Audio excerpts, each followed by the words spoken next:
Hello， 大家好，欢迎来到不一实验室。前两天呢，我出了一期视频，新手入坑穿越机遥控器到底该怎么选？在那期视频里面啊，我给大家分享了一下我的悲惨入坑之路。因为4年前呢，并没有这么多品牌出毫摩遥控器，可选择的范围啊也比较小，所以说那会儿入坑的朋友啊，就会多走很多的弯路。随着穿越机用户的逐步增加啊，最近更多的品牌呢关注起了新手的第一台遥控器。今天啊，来自 Radio Master 的新款小控 T-X12 Mark II 来到了我的频道。今天呢，就和大家聊一聊这款售价500多元的毫摩遥控器使用起来到底怎么样。拆箱后呢，我们发现除了遥控器的主体以外啊，随机配线还附赠了数据线一条。整体遥控器的颜值呢，我认为是比较中规中矩，在板框里面呢，算是比较小巧的了。全黑色的塑料面板啊，塑料感还是有一些的，但是呢，采用了磨砂的涂层，再加上精度比较高的开模工艺，整体呢看起来并不显得非常的低端。双手握持感啊也是比较舒适，适合手小的用户。不像另外一款高端控 T-X16S 那样显得比较大，我觉得啊 16S 更加适合欧美的用户，12 Mark II 呢更加适合我们亚洲用户。我个人觉得还是比较喜欢小一点的遥控器，毕竟呢在握持感和外出携带的时候啊会更加的方便一些。不像我之前使用的 XLD 啊，背包里面放着遥控器呢就几乎没有空间放其他的设备了。外观上呢和上一代的产品啊比较并没有太大的区别，采用了拨杆和按钮的开关进行结合。其中呢 AD 开关为按钮的开关， BCEF 号位为拨杆的开关。大家可以任意设置为飞机的解锁、手动等各项的模式，根据自己的喜好就可以。不过啊，这里我要吐槽一点的呢，就是 SA 和 SD 的按钮不知道为什么要设计成按键的模式。对于我这种老玩家来说啊，我更加喜欢拨杆开关带来的安全感。不知道这种按键的设计啊，屏幕前的你们觉得怎么样呢？欢迎在弹幕中留下你们的看法。正面的按钮呢比较多，左边呢是系统菜单的切换等按键，右边呢是一个模型选择和滚轮的选择确认按键。操控体验方面啊，和目前市场上主流的几款控呢，并没有多大的区别，不算创新，也不算是落后。显示屏幕啊，则为一块128×64的单色 LCD 显示屏。关于这一点呢，我并没有太大的心理落差，毕竟我日常使用的 Mambo 的遥控器啊，也是这种单色的屏幕。一方面呢，会更加的省电，另外一方面呢，也是更加的简洁。通过这种简单的字符啊，就可以清楚的表示目前模型所在的这样一个状态。我个人对于彩色屏幕啊，并没有很大的执念，也不希望呢将遥控的系统啊做成像手机那样复杂。况且呢，是目前市场上的遥控器啊，拥有彩色屏幕的也不多，为数不多的那几款彩色遥控器呢，它的屏幕素质也并不是很高，颗粒感比较十足。习惯手机、平板等设备的视网膜屏幕以后啊，会更加难以习惯这种彩色的屏幕，倒不如直接黑白的 LCD 屏幕就可以。如果呢以后有哪款遥控器啊出了视网膜分辨率的彩色屏幕的配置，到时候我也愿意尝试体验一番。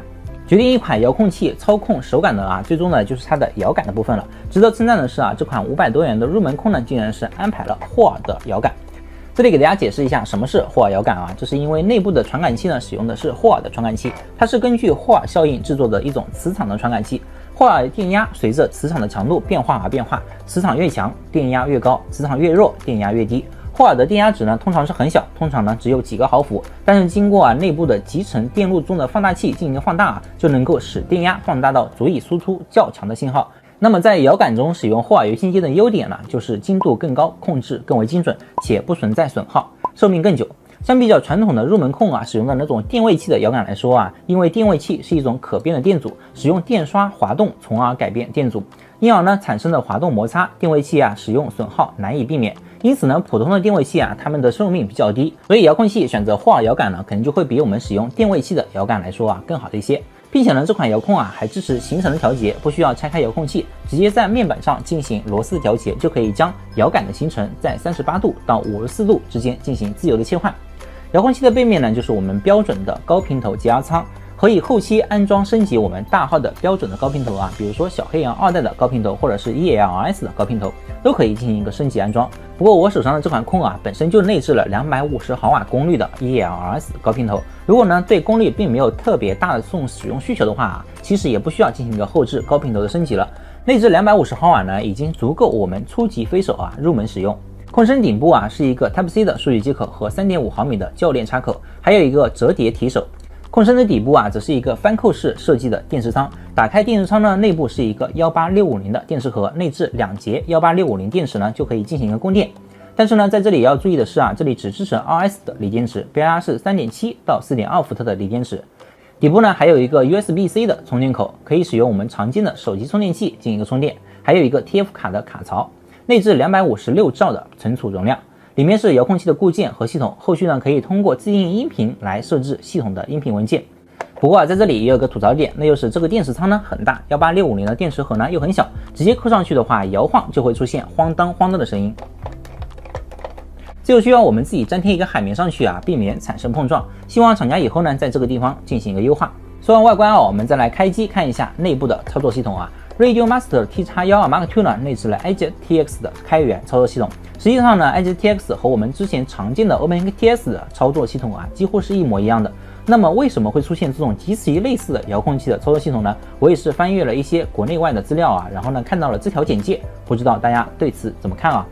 至于内部的模型建立和基本的操作实际上呢和我们之前的 OpenTX 系统的操控逻辑是一致的。这里呢我不就过多的给大家进行一个赘述了，大家可以翻翻我前期的 OpenTX 系统操纵教程来学习进行一个了解。因为呢我的这款是 ELS 的遥控协议这里我再给大家讲一下如何进行接收机的对频。这回呢我们是使用的 Radio Master 的 RPE 迷你接收机，这款接收机呢非常的小巧，重量只有 2.2 克。首先我们需要关闭遥控器，重复拔插，给接收机上电3次。接收机呢这时候就会出现双闪的现象，代表着进入接收机的对频模式。这时候呢再去开启我们的遥控器进入到 Express 的 LUA 的操作界面，选择 Band 按键之后呢就会进行一个自动的对频，直到接收机指示灯进行一个常亮，即代表着对频成功。最后要注意的是在 BF 中选择将接收机的协议为 CLR-SF 即可。好了，以上呢就是我对这款 Radio Master T-X12 Mark II 的全部使用体验了。整体来说500多元的价格入门购买这款控还是比较合适的，